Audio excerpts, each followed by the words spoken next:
I'm flipping in the dark, dude.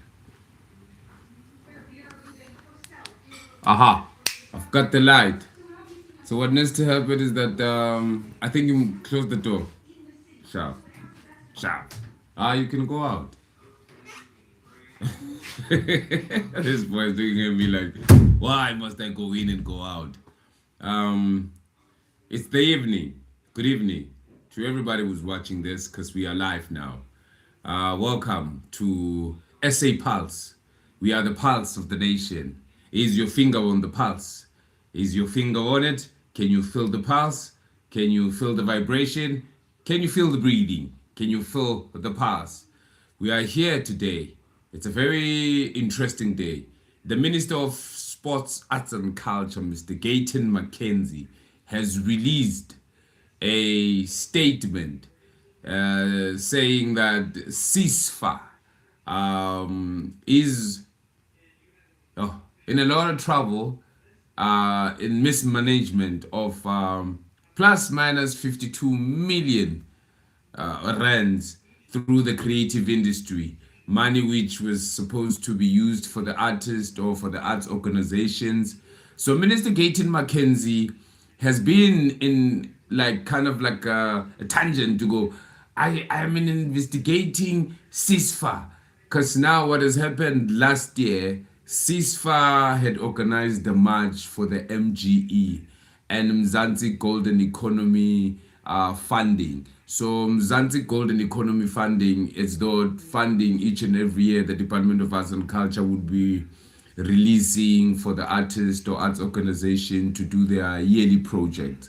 So by that time, I think when Gayton McKenzie took over the office, there was some halt in particular projects and in particular organization.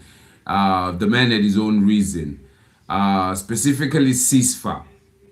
And now, who's this CISFA? Let's try to understand who's this CISFA. In 2009, President Jacob Zuma met with South African cultural and creative industry, stakeholders and role players in order to understand their challenges that they find in comprehensive response to the plight of the artist. At the historical meeting, it was agreed, among other things, that there was a need to organize the sector, invite invite artists, invite stakeholders to come together so that they can be organized, because as a sector, the creative sector is partly not organized. Some of the organization like Saga, some organization like SIGA, some organization like Acetate, some organizations like, to name few that are just popping up in my head, that are trying to organize the artists, Sakai. I can name a few that will pop out also in my head, that they are trying to organize. They are trying to make sure that they are the voice for the industry, because there's a lot of non-regularities that are happening within the industry, both in the department side and both in the artistic side. So there's no right or wrong, or there's no one who's good or bad in this particular space. We find ourselves in a very muddy place, a very slippery slope, kind of like a relationship also with the artist and the department. So now, within that time, so in that meeting, they were like, okay, you guys need to invest in your development, in addressing funding alignments and addressing funding issues. As a result, an interim executive committee was established to fully flourish this idea of this cultural creative industry. So now a federation was incepted, because it was now Creative Industry Federation of South Africa. That's why it's called CISFA. Within its primary mission being to represent the sector of the cultural creative industry. In its appointment by that time, the Minister of Arts and Culture, which was the late Natim Tetwa, who embarked on a very understood approach of the industry, and was pushing this unity amongst artists, this organization amongst artists, for them to come together so that they are able to regulate or to help create policies and constitutions that will bind the art so that it can be regulated, because art is not regulated. Hence, most of the time, artists are finding themselves in a space, in a hostile space, and half of the time, the companies or independent producers and whatnot, they can come and do as they please, because the industry is not regulated. So anyone can come and do what they want to do, and get away with it at some point in time. So in this appointment, these guys embarked on saying, okay, we will call all the role players, the people who are obviously economically, active within the space. And CISFA now became a setup of the voice of the cultural creative industry. And during that time now, they had a task to complete. They had to now work. It was a working group in terms of now understanding what was going on with the CISFA. And I think it was established 2015, if I'm not lying, in Bloemfontein.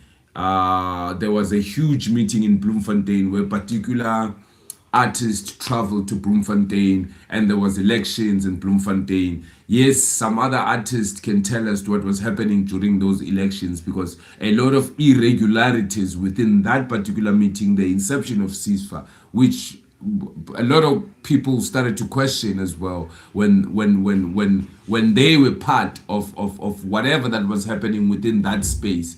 And I think people like Bopeni Penny, Tony Khorogo, the Mpomulepo, they'll be able to unpack certain things about the inception of CISFA, why CISFA was so important to be established, and what it meant for CISFA to progress, or to make sure that it becomes the voice of the artist, it becomes the voice of the voiceless. So now, 2-3 years later, a new minister takes over.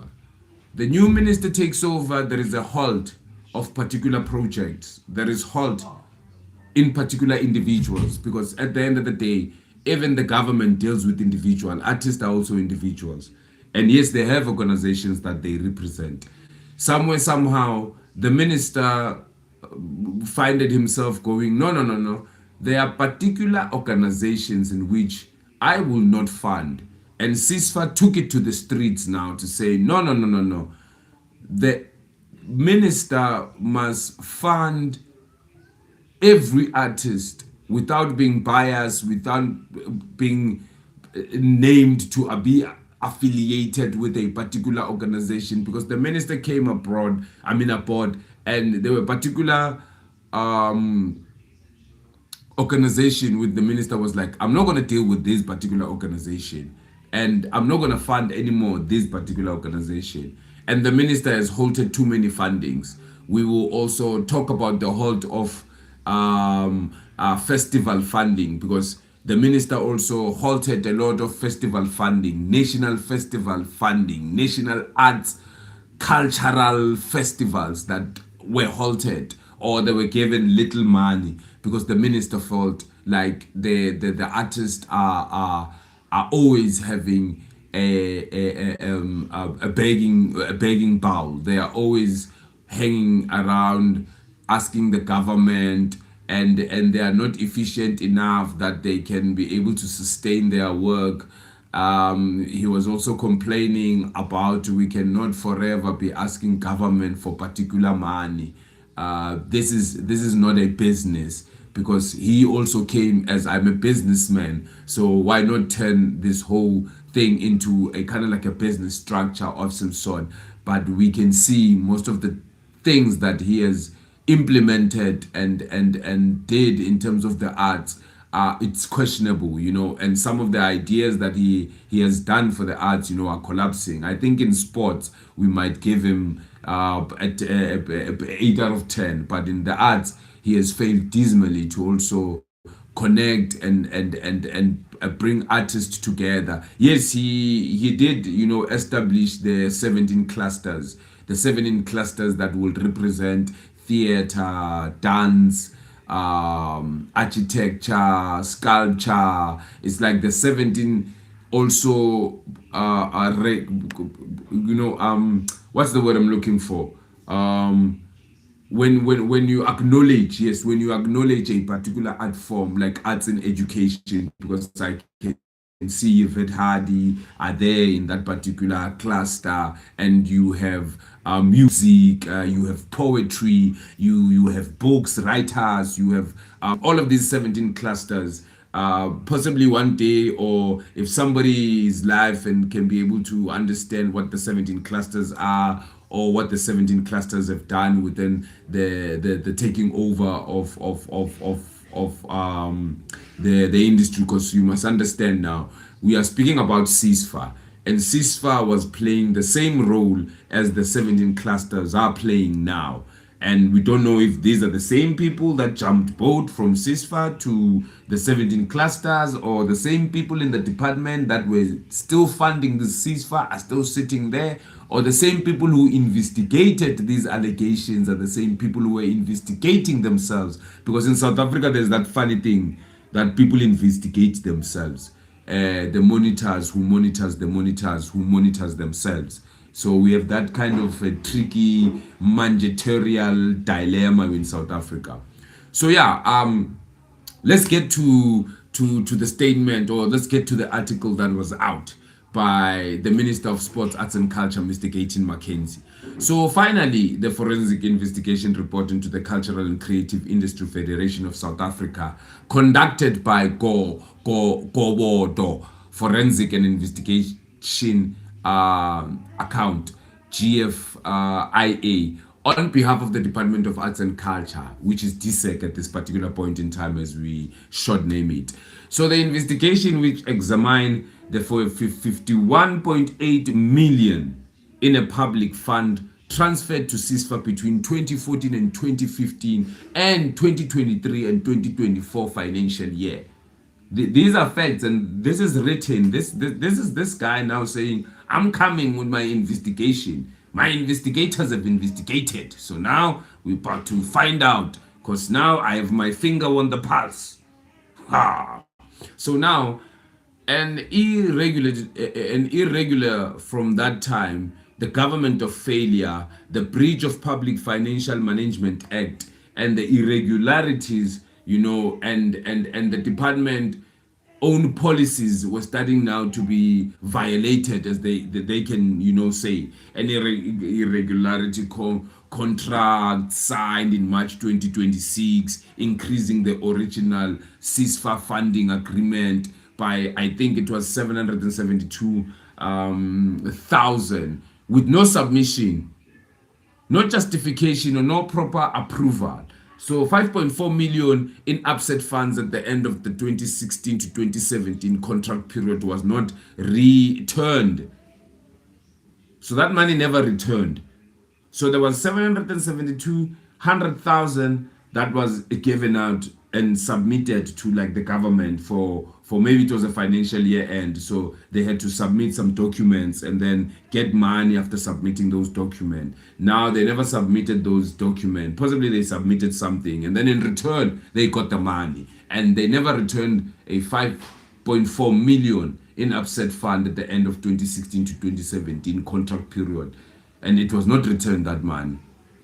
So as a request, so that money was requested by the department and was used by CISFA to fund operations during their year in which it had no valid contract with DSEC. So these guys had no valid contract with DSEC, but they were getting money. So it means people in the department who were giving money to CISFA also has to be questioned. Yes, CISFA got the money, but who gave them the money?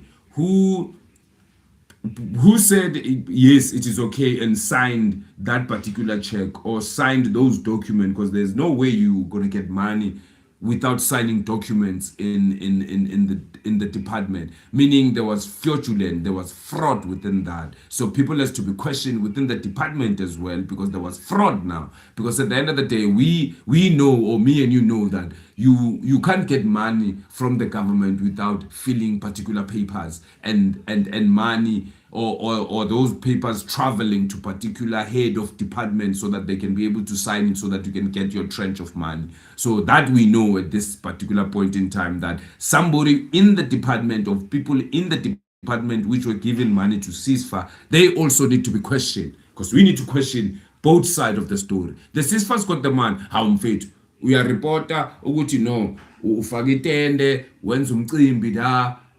wabiza uAta Mafukati, wabiza ubanibani beza bazocula bazojiva, and then wabadabulela bavane imidabulo yabo, and then wabuyele emuva wathi bafethu ngiyenzile la ngicela enye inyu. So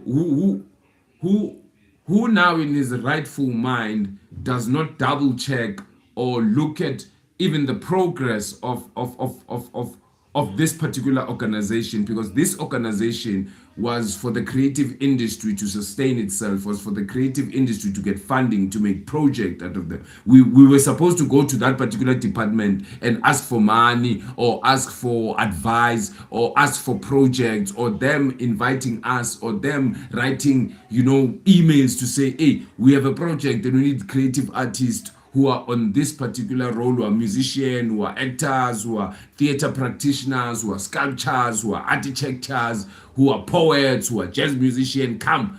But now, no. The department goes, no, it's fine. Whoever was reporting at that time, because we need to get them. These people now who are reporting to say we have done 1, 2, 3, 4, 5, after being given 722,000, and then being told you need to bring back 5.4 million, because I think that 5.4 million was when they started to establish it, because there's no way you're going to establish such an organization without giving it money. There's no way. So let's be frank and blunt, honest about this. You open an organization like this, yes, plus minus 5 million you will give them just for office use, because now it's a national asset. It's a national organization, 9 provinces. So you need to deploy people in 9 provinces. As CISFA would open offices in all the 9 provinces, you will need such money to be able to do that. Is those offices are still existing? Is CISFA still running? Are we finding ourselves in a space where we are opening a new organization that has the same mandate as this CISFA had the same mandate? We'll rather start something new, afresh, and leave this CISFA than fix this CISFA, so that we can move forward and be able to understand what's going on. Because this now is a trial, babe. It's better the devil you know than the devil you do not know. So at this particular point in time, we also understand the very same people that were sitting in CISFA, mandatorial, they are also sitting in the 17 clusters as people now who were given 2.2 million at this particular point in time in their individual cluster, to make sure they open an office, to make sure they register, to make sure that they get their roles they get their duck in the role. But now what are we sitting with? We are sitting with empty promises and money being chowed. So now the department instead, says, okay, within this financial information and misrepresentation of fund, Downtown Music Hub as CISFA owned operation funding. So the Downtown Studio Hub, CISFA owned the operation, because CISFA now, at its own inception, the idea, I know they brought in Botoni, Libompomulepo, but it was for music. We can all attest to that, and as artists who are sitting wherever that we are sitting, we can attest that that thing was for musicians. And even now, the people who are dominating in CISFA are musicians. Yes, there is that poetry, there's that theater, there's that performance arts there and there, but music ain't those up. So when they say Downtown Music Hub, CISFA was operating, enough respect, I never guy. So the Downtown Studio program, CISFA appointed its ferocious agent followed by a flawed procurement process. So they had a procure process in attaining that particular space, and the DTMH fund totally to 13 million were given to CISFA and in a single bank account, and a serious government failure that the report finds was not best intent of DTMH and resulted in maladministration. Yeah, when score. You see, when now we find ourselves in places that we cannot even articulate proper in understanding what the hell is going on, because now you are having a music hub program space. Now they are giving you 30 million for you to operate. What happened with the 30 million? And that 30 million went to a single bank account. Is that serious? Who in the department was okay with sending that money to the single bank account? Who was okay with that? Not, we need to find this threat within the department. So he continues, the minister, to say, in respect of ushering in a new era awards, commonly known as USIBA, the ministry conference award, they gave them 10 million now, the first tranche paid to CISFA. So they got 10 million in doing USIBA, the awards. So now, that 10 million cannot be accounted for, and like, as no supported invoice or proof of payment were provided, the bulk of the funds were irregularly subcontracted to a third party in breach of the agreement. So they got the 10 meter, and in the 10 meter, they invited some of the contractors, and then they gave those contractors budget, and those contractors did whatever they did. It was not lawful, as the department, as the minister is putting it here in his article, to go, no. I give you money, then you contract other people to chow the money. No. You are supposed to chow them. You are given the money, so you are supposed to use the money. Do not give other people money. So when matwetwe unika abanye inyungu ukuthi bayitabule, so zashuba ke zabashubela ke no ke 10 meter gone. So they can't approve, no invoices, nothing. And now the minister continues to say, a budget submitted by CIFSA in support of a recent funding application reflected administration fees, which is 32% of the total allocation, more than 3 times the 10% maximum stipulated in the application agreement. So these guys are asking for a 32% in administration, 10 times the maximum stipulated in the application agreement. Okay, sharp. The administration cost is questionable, consistently primary of salaries and payments of CIFSA executive. Okay, sharp. We can question it, but obviously people need to get paid. Obviously, if we have established offices in 9 provinces, they need to run, they need to be regulated. So there's money that needs to be thrown into those particular offices. We have to question it again. Who gave the money from the department, and who has not been following, because this was an important organization that was established within the department. Who didn't also back up CISFA? Who let CISFA do whatever they like within the government and did whatever they want with the money and not report proper? The minister continues and say, in accordance with the rights and the regulation of fair labor practice, those officials will be afforded a full opportunity to make representation and respond to the findings before any decision is taken to disciplinary action. So Minister has noted that the findings with serious concern and has directed that the Director General, the DG, has been instructed to commence an appropriate processing against the department official identified in the report. So there is department officials that are they are quoted within that report, meaning there's also officials in the department that need to go to the dog, CISFA as well, with its managers and those who can't report or who can't articulate or who can't tell us what happened with the money. It's going to be a problem. And yes, CISFA has a right to respond, and it has to respond to these allegations. to these particular 51 million gone, 51 million gone for 1, 2, 3, 4, not even 6 years, not even 7 years. That money is gone. Nobody knows where the money went. We can't be taken for a ride. And like this is very serious. And the minister, if you are thinking you are also hiding, behind this investigation and not fixing your house, it is not going to go down very well for anyone, for you, for your department, for people even working in that department. Because when it all boils down, it also boils down to the identity of the nation. The Department of Culture, the Department of Arts and Culture is the identity of the nation. If that we lose ourselves. Arts and culture is identity. It's a way of life. It is us. It is who we are. So if you lose that, my guy, hard luck. So now the department will decide the irregular expenditures.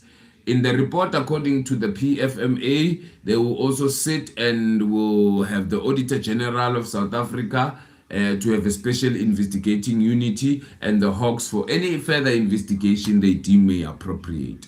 The department will also conduct a full review of its current future funding relationship with CCIFSA, including the legal basis on which any further public funds may be transferred to the Federation. So the Federation is going to be in a mess now, because since obviously you'll have to also take other people out of the department and put other people, even the managerial of the CCIFSA, it was never the same. Even with these years, they always changed also the people who were taking care of that particular era or times. So the ongoing public narrative, the minister wishes to directly address the narrative that it's still being advanced by certain individuals associated with CCIFSA. Those ones that I say, they must come back now. They must tell us their side of the story, who have sought to position themselves publicly as victims of the department or politically persecution. We understand some of it is part of it, vele, but we understand some of it, it's not true, because the very same people, Mr. Minister, you are sitting with them in that particular department. These particular clusters you have, the same people, you still talking to them. Even in your department, the same people who funded this CCIFSA, the same people who are running our department like this, they mismanage and they allow such things to happen. They are in also your department. So you must also check your house. Yes, this report puts us in the narrative to rest, said Minister. Yes, rest, but it is not over, because it was not your turn when those guys were given money. You never gave those people money. You cutted them for money, and now you are coming with somebody else's shenanigan. That's nothing Tetwa's shenanigan. U-orla upodile skoko. U-orla indaba zakhe mfana semzini. Ndotuvaye nazo sikhokho sami. Wena nawo manje kumele udale zakho. Mara manje wena you don't want to dala what you must. Ufuna ukuloku uvika enhleke.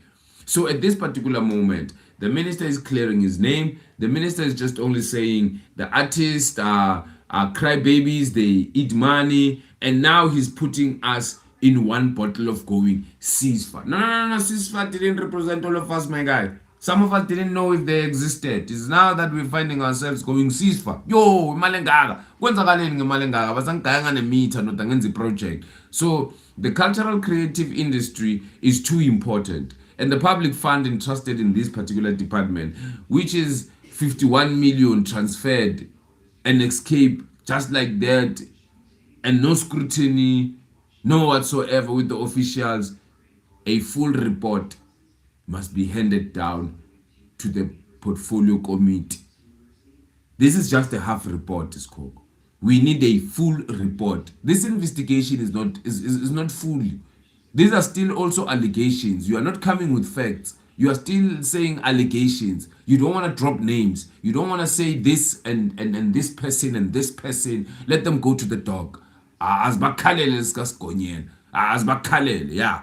Akahle azikhale esikasiGonyela zikhale. Bavele bangene phakathi. But now you are also afraid, and you are protecting whoever that you are protecting, and it's either you are protecting your people from the department, or it's either you are protecting people that are already in a new cluster form, and now these things are coming out, you are brushing them. You are not supposed to brush this.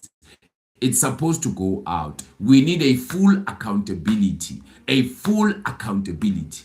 Bafowethu, we have our finger on the pulse.